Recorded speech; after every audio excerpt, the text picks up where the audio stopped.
Mambo Jesu, Mambo Jesu, munotonga no kusinga peri. simudzaima kwenyu,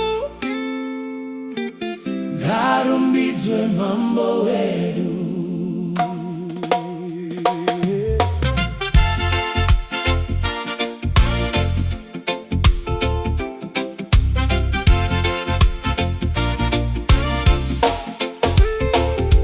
Mambo Jesu munokudzwa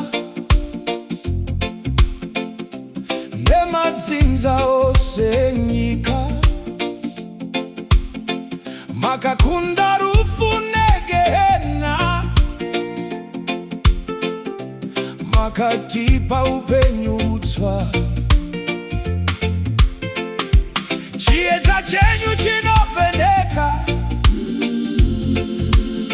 munzira dzedu mazuva ose. Munotungamirira vana venyu nerudo rusingaperi. Mambo Jesu, Tinokurumbidzai, muri mambo wemadzimambo. tinotamba nerufaro. Tichisimudza zita renyu. Haleluya, Haleluya, mbiri ngaive kwamuri, munotonga nokusingaperi. Jesu mambo wedu. Makazarura musuwo wedenga kune vose vanokutendai. Makabvisa zvivi zvenyika pamuchinjikwa weKalvari. Mwoyo yedu inopembera nokuda kwenyasha dzenyu, nasi tiri vana venyu, tafamba muchiedza chenyu.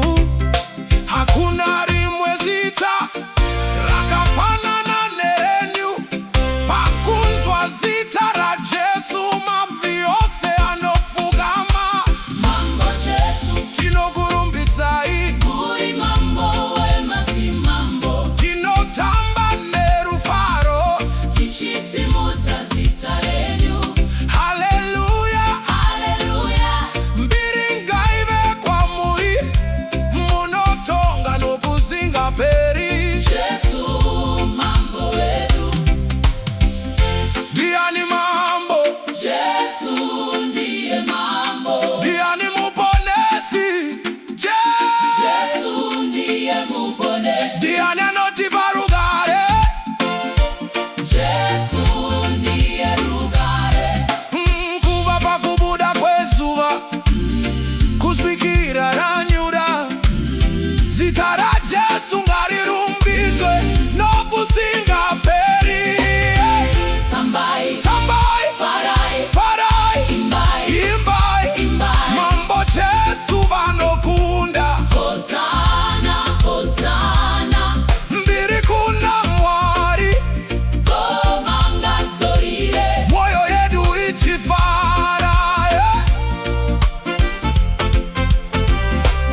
kusinga